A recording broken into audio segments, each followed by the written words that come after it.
Welcome to the Sankofa Pan-African series. Please subscribe and turn on your notification buttons if you haven't done so.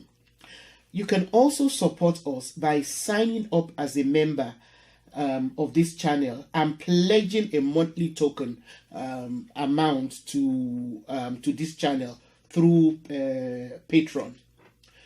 No amount that you pledge is too small. Your pledge will ensure that we are able to continue bringing you this channel. Thank you.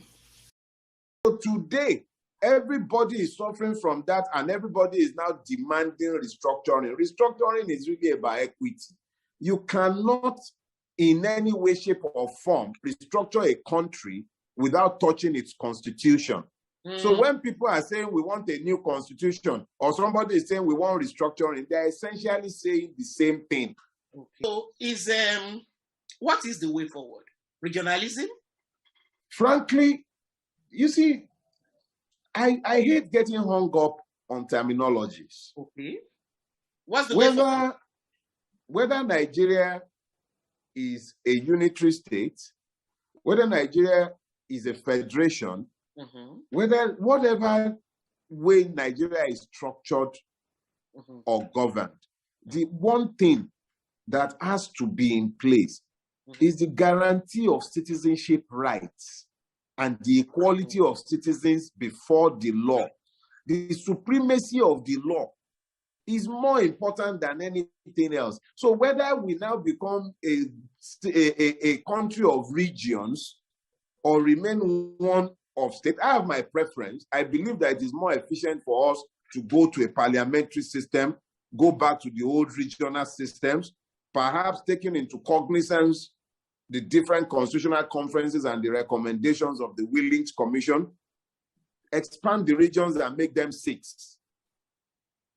Give them substantial autonomy so that they are able to develop at their own individual paces. Let the federal government control defense, control foreign relations, and such strategic things like the ports. Let the federal government deal with certain issues, control them, but to a very large extent, go back to the pre-coup arrangement that substantially allowed regions to grow at their own pace. For Nigeria to even begin its journey to sanity, it has to, at a minimum, guarantee citizens' rights and become anchored to law. So, again, my take from that is that the Constitution, which was jettisoned in the 1966, was one which took into cognizance this will of the people that we're saying we need to get back to. Yet the coup happened. How can we expect regionalism or this going back to even retweaking the constitution to solve our problems with the same crop of politicians? How can we achieve, any regionalism or any strong, system that would ensure the rights of citizenship that works with the kind of money politics which has been the bane of Nigeria? Because even if that 1999 constitution had been perfect, with the same group of politicians there, we would still be having problems, wouldn't we? You see, I think it is important that we understand that, number one, in the immediate aftermath of the British departure in 1960, there were 3 regions. Yes. Those 3 regions, Nigerians amongst themselves, as young as we were as a country, there were further constitutional development that led to the creation of a 4th region. The process for the creation of that region involved the organizations of referendums and plebiscites. It was part of the Constitution. You know why it was part of the Constitution? The Independence Constitution took cognizance of the right of citizens to express their will So the right to self-determination was an integral part of the Independence Constitution of 1960. In exercise of the right to self-determination, the Nigerian people in constituent assemblies again created a fourth region. The military came in 1966 and truncated that constitutional growth and development. 1966. So Nigerians expressing themselves had 6 years. They had 6 years to practice a constitution that took them almost 10 years to negotiate. And then they grew within 3 years. They added one more region within 3 years. So they could correct themselves, they could grow. By 1966, the military came, and since that unfortunate disaster, what has happened is that Nigeria has stumbled from one disaster to another because the will of the Nigerian people have never been respected since 1966 and has been constrained. So yes, let me come to the question, because you asked a question that must... Yeah. If we were doing so well, why did the coup happen? You see, it is critical sometimes that we look a little further back. In my new book, Imperatives of the Nigerian Revolution, and even in the first one, Do Not Die in Their War, I made copious references to historical accounts. One of them referred to a book by the last Governor General of Nigeria. No, he was the last governor of Northern Nigeria, Sherwood Smith. And Sherwood Smith, in his book, made clear that as far back as about 1957, Ahmadu Bello they already had a game in play that if power is lost, the military wing should take power at the center, because it was the only way. It's there in black and white. But the key thing is, there were already plans for Nigeria's destabilization before Nigeria's independence. No, those were always there. But my own argument is that we cannot continue to play victims. We can't. I think this is almost. I'm 53 now. We cannot continue to blame our colonial history.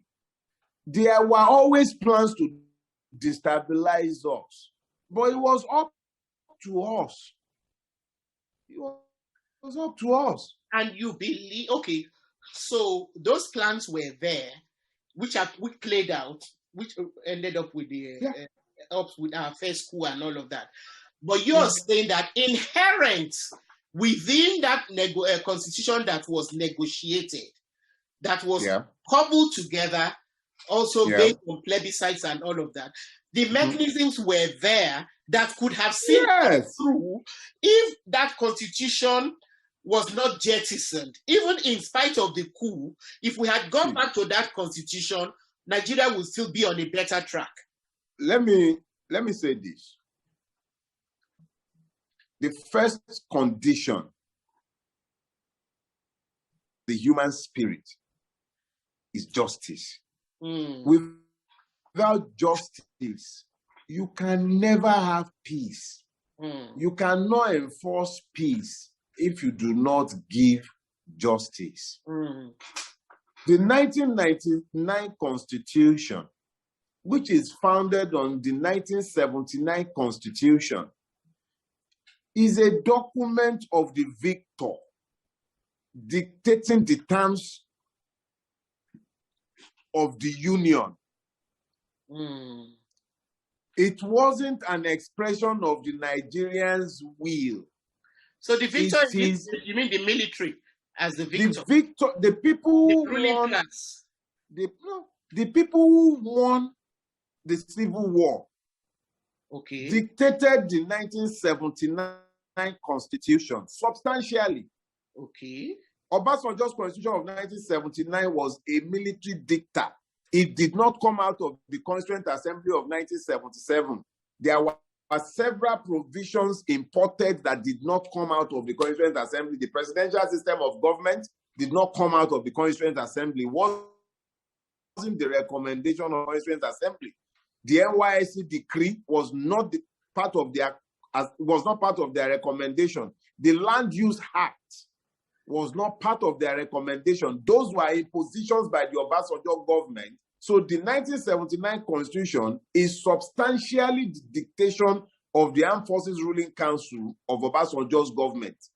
The 1999 Constitution did not pretend to come from anywhere else. Abdul Salami was quite open in saying that they are fashioning the 1999 Constitution after the 1979 Constitution. So you know the father that gave birth to the 1999 Constitution. I am saying to you that Constitution is essentially the terms of surrender dictated by those who won the Civil War, and that is the basis for the engagement with every other Nigerian. So everyone else, how they want the country to be governed. And if you listen to the pronouncements of certain key individuals speaking on behalf of Northern Nigeria, you hear clearly that even though they are speaking for themselves, whilst they presume to speak on behalf of the people of Northern Nigeria, they are presuming to dictate the terms of relationships and engagement with the rest of Nigeria. And that is why they will be telling us that you cannot touch that Constitution. Somebody even went as far as to say that you need a coup to change the Constitution. Why? Is that the will of the people? So that explains a lot. But I still want us to address this issue of the fact that the crop of politicians, there is a small percentage of Nigerians that are the gatekeepers for sustaining this fraudulent constitution. You know, I mean, like you mentioned, there are people who get up from the north purporting to be speaking for the north, whereas there are millions of disenfranchised Nigerians in the north. Just like you have them, I mean, in the east, in the delta areas, in the southeast, and in the west. You have them all over Nigeria.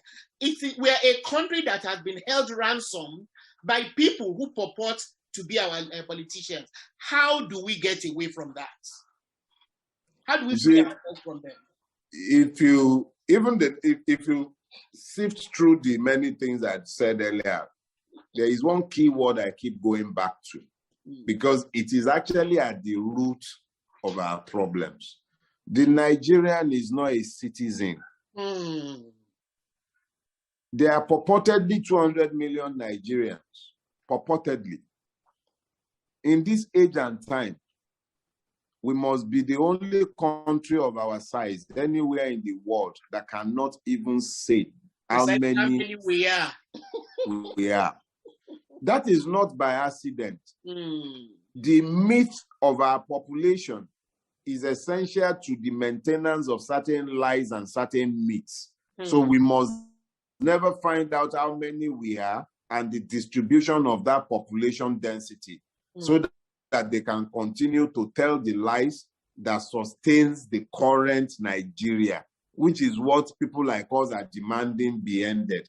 So when you speak about this crop of ruiners who call themselves rulers, I would explain very quickly that when the Nigerian truly becomes a citizen, our current ruiners would have run out of Nigeria or they will be in jail. That is simply a function of the fact that if we are truly citizens, the law will rule, wouldn't it? If the law is going to rule, how does the person fainting in the National Assembly stay free on the street? The one that was busy offing mic how does he walk free on the streets? All these people that were doing plea bargaining, how can they remain free? Those who are busy dragging bullion vans up and down the place, how can they still talk in a society where there is moral rectitude? So this question presumes that the current state of things, where the Nigerian is not a citizen, he has had weaponized poverty unleashed on him, and weaponized ignorance is not far behind, then those kind of people will remain in power. But that presumption will not always hold true. Every day, the bucket goes into the well. But one day, the bottom of the bucket will drop out. One day will be one day. This cannot continue. You can't sustain this evil regime forever. It might take 5 years, it might take 10 years, it might take 20 years. But the one thing I know, and I'm comforted by my knowledge of history, no set of wicked, evil rulers have managed to perpetuate themselves forever. At some point, the people will prevail. And when the people prevail, they will render the account. So the assumption that they will remain there for much longer, I think, I'm not even sure that it is possible to sustain this evil regime beyond 2023 if it lasts that long. Because how long are you going to keep lying to the people in the north that their problems are the people in the south? And then to the people in the south, the problems are the people in the north. Eventually, everybody will find out their real problems are those showing them their enemies. I've also heard you say that all we need are about 2 million Nigerians who adopt a non-violent methodology. So how can people like you and I strategize to make that happen? What will a non-violent methodology even look like? Thank you. It's time for you and I to dream now. Let's dream our Nigeria into reality. I found in recent, maybe as I've grown a little older, I found that when I have a novel idea to push, I write. I set down my thoughts. Maybe because I'm becoming familiar with the fact of my mortality, and I understand that I will not always be around to make my argument. It does that to you. When you're at a certain age, that happens. So these days, I just put the thoughts on paper. I've talked for some time about the possibility of non-violent revolution in Nigeria. And I've talked and talked and talked and talked. And then I sat down in my new book. I laid down, is one thing to talk, is another thing to write. The process of writing demands refinement. First, to think through what you're putting on paper. So I sat down and I wrote a book that I titled The Imperatives of the Nigerian Revolution. I made it available for free download, and people are able to download it freely. It's not about making money. But there is something interesting in that book, and that is the fact that there is an entire section written by my friend and brother, Taiwo Akinlami. Taiwo Akinlami is a well-grounded pacifist revolutionary of the Gandhist school. I am a man who has pacifism forced on me very early in life. I learned to embrace being a pacifist because I was always too tiny to fight. So I quickly learned how to escape getting myself trashed by talking my way out of trouble. And it became my default position all through my life. I've never really loved the idea of, but I think it's a failure of humanity to begin to exchange blows, talk less of firing shots. Yes. Is a complete failure of humanity when that happens. So what we did was that we laid the theoretical foundation and made the argument for the necessity for a Nigerian revolution. We then went on. Taiwo handled that section where he laid down the methodologies. Okay. Is not a funk. We don't have to look. The Nigerian state is a well-practiced purveyor of violence. In actual fact, the Nigerian state loves it when you engage it. Look at what they turned the EndSARS protest into. No, in fact, the EndSARS one, even see that, let me not even go there yet. What happens is those young Nigerians, I have never been more proud of them. In the way they rose above ethnicity and all of that. And they were insistent on non-violence, on peaceful. And yet. Yes. And yet, the Nigerian state visited violence on non-violent protesters. So now imagine what it does to those who do embrace violence. Now, you must understand very quickly that when we talk about violence, this is also a subjective thing. The Fulani terrorists roaming up and down the length and breadth of Nigeria are by far more violent than any separatist group in Nigeria. But the Nigerian state has not visited violence on them. Yes. Boko Haram is by far more violent. I don't know how many Boko Haram people have been visited with violence. But look at what happens in the Southeast. When people say, No, the Nigerian state is very good at telling you who a terrorist is. The terrorist is the person demanding rights. If you demand citizenship from the Nigerian state, you are a terrorist. Yeah. Boko Haram is not demanding citizenship. No. Fulani bandits are not demanding citizenship. Niger Delta militants are not demanding citizenship. They don't have any problems with those ones. The problem are with those who have embraced the, when you demand secession in Nigeria, for me, and I understand, I don't go around prescribing to people how they should respond to oppression.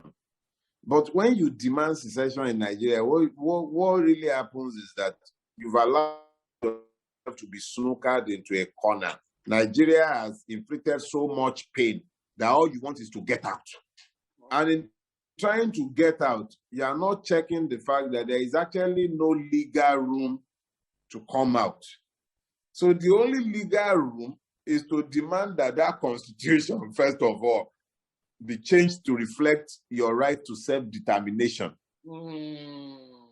That is the only way you can begin to legally demand to secede. So those of us who are demanding restructuring and those who are demanding secession, we actually want the same thing, but we are not hearing ourselves most of the time because the pains being felt by the secessionists makes it impossible for him to hear what I'm saying when I say restructure Nigeria and then you can have your secession if you still want it. So our problem, everything goes back to the laws of citizenship. I'd love to hear a bit more about how we can strategize around the peaceful revolution. The first thing we have to do is to unite. If we don't unite, every strategy will fall flat on its face. The moment we begin, when you speak to strategy in this situation, I must quickly explain that there are two things that any strategy must be focused on. Okay. The first one is to understand that nothing will work if we are not united.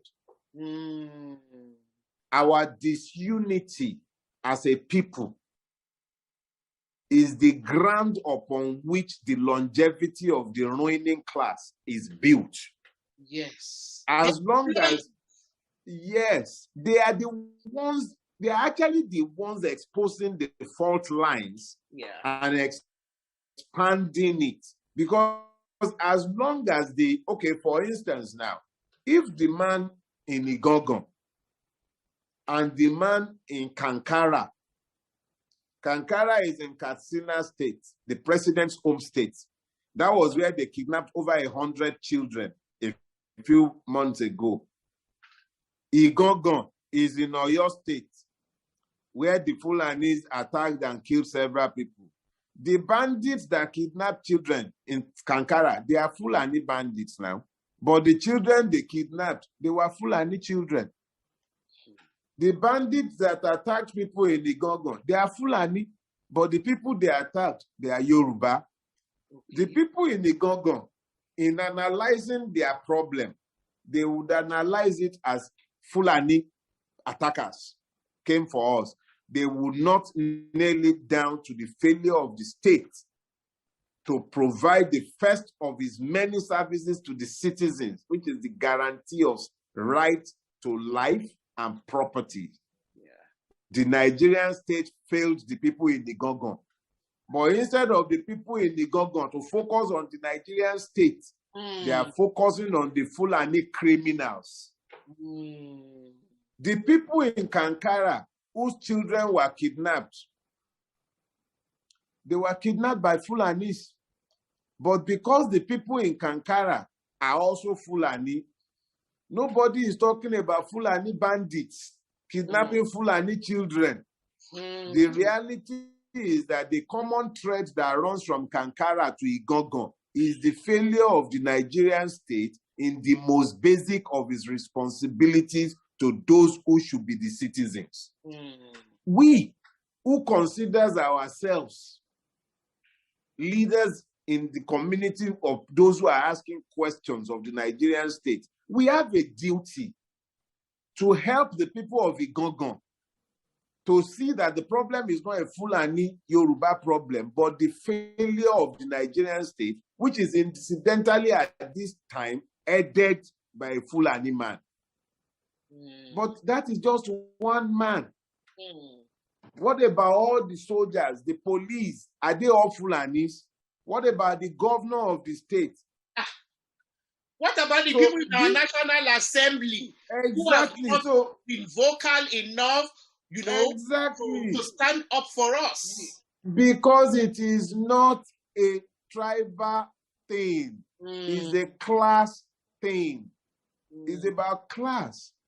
The Nigerians have to see that the loss of their citizenship as a collective is what has guaranteed the longevity of those who rule them.